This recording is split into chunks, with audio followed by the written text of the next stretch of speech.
জুমার নামাজের মধ্যে 5টা বৈশিষ্ট্য আছে, 5টা গুরুত্ব বিষয় আছে। সাহাবাই কেরাম আমার রাসূলকে প্রশ্ন করলেন, ইয়া রাসূলুল্লাহ, নবী গো, এই জুমার নামাজের 5টা গুরুত্বপূর্ণ বৈশিষ্ট্য কোনটা? আমার নবী ডাক দিয়া কই, সাহাবীরা রে, আল্লাহ তাআলা যেদিন তোমাদের পিতা আদম নবীকে সৃষ্টি করেছিল, এই দিনটা ছিল এই শুক্রবার, জুমার দিন। সুবহানাল্লাহ বলেন না? এরপরে আমার নবী ডাক দিয়া কই, সাহাবীরা রে, আরেকটা বৈশিষ্ট্য হলো আদম নবীকে আল্লাহ তাআলা যখন এই পৃথিবীর মধ্যে পাঠিয়েছিল, সেই দিনটাও ছিল এক জুমার দিন। এরপরে আমার নবী ডাক দিয়া কই, সাহাবীরা, আদম নবীকে আল্লাহ যেদিন দুনিয়া থেকে উঠিয়ে নিয়েছিল, সেই দিনটাও ছিল জুমার দিন। আল্লাহ তাআলা ডাক দিয়া কই, বান্দা বান্দারি, আমার নবী ডাক দিয়া কই, আমার সাহাবীরা তোমরা শোনো, এর মধ্যে 4 নম্বর একটা বৈশিষ্ট্য হলো এই শুক্রবার জুমার দিন এমন একটা সময় রয়েছে, ওই সময়ের মধ্যে আমার উম্মতরা যদি আল্লাহর দরবারে কোনো কিছু চায়, আমার আল্লাহ তাআলা আমার সেই উম্মতকে কোনোভাবেই খালি ফিরাই না। যত ভালো জিনিস আল্লাহর দরবারে চাইবে, আল্লাহ তাআলা তাকে সেই জিনিসগুলা দান করে দিবে। চিৎকার মেরে বলেন না সুবহানাল্লাহ? সাহাবীরা ডাক দিয়া কই, ইয়া রাসূলুল্লাহ, নবী গো, সেই সময়টা কোন সময়টা? আমার নবী ডাক দিয়া কই, সাহাবীরা রে, যখন জুমার 2 নাগাদ ফরজ নামাজ আদায় করা হয়, ওই নামাজের শেষে আমার কোন উম্মত যদি আমি নবীর উপরে দরুদ পড়ে এবং ইস্তিগফার শরীফ পড়ে আল্লাহর দরবারে কোনো কিছু চেয়ে বসে, আমার আল্লাহ সেই উম্মতের সব মনের নেক তামান্নাগুলো আল্লাহ পূরণ করে দেয়। চিৎকার মেরে বলেন না সুবহানাল্লাহ?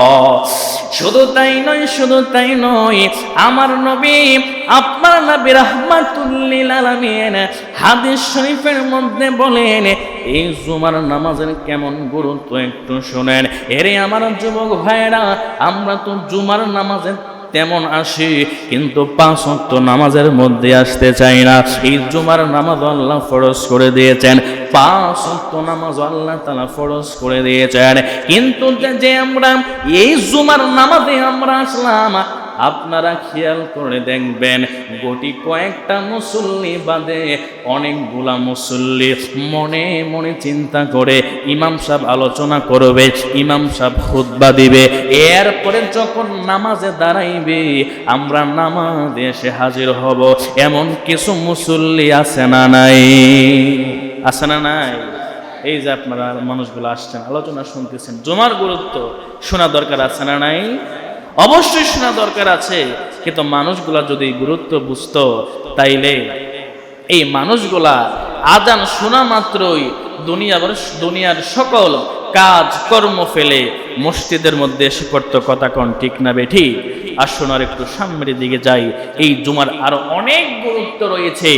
আমার নবী, আপনার নবী রাহমাতুল লিল আলামিন নবী আমার হাদিস শরীফের মধ্যে ডাক দিয়া কই, উম্মতুরি, আমার কোন উম্মত যদি এই শুক্রবার জুমার দিন গোসল করে এবং ওযু করে নতুন কাপড় পরে শরীরের মধ্যে আতর মেখে যদি মসজিদের মধ্যে আসে, একটা ফেরেশতা এই মসজিদের দরজায় দাঁড়িয়ে আছে, ওই ফেরেশতা দাঁড়ায় দেখতেছে মসজিদের মধ্যে আল্লাহর কোন বান্দাটা আগে ঢুকে।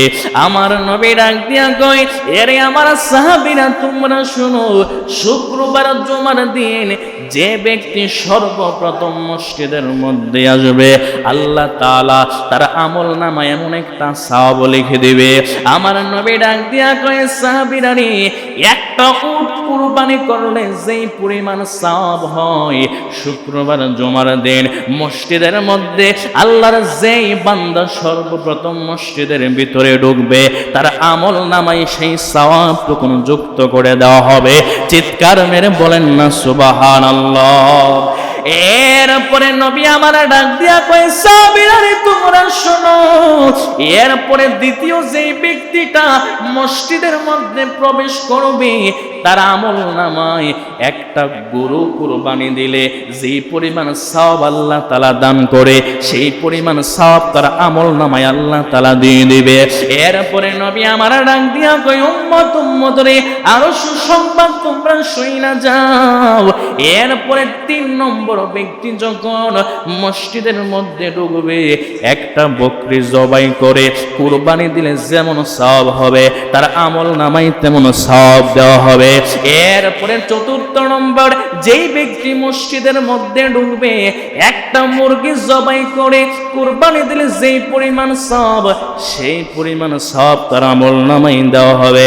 এরপরে 5 নম্বর, যেই ব্যক্তি মসজিদের মধ্যে ঢুকবে আল্লাহ তাআলা নামে একটা ডিম দান করলে যেই পরিমাণ সওয়াব তার আমল নামায় সেই পরিমাণ সওয়াব দেওয়া হবে। জবান খুলে বলেন না সুবহানাল্লাহ।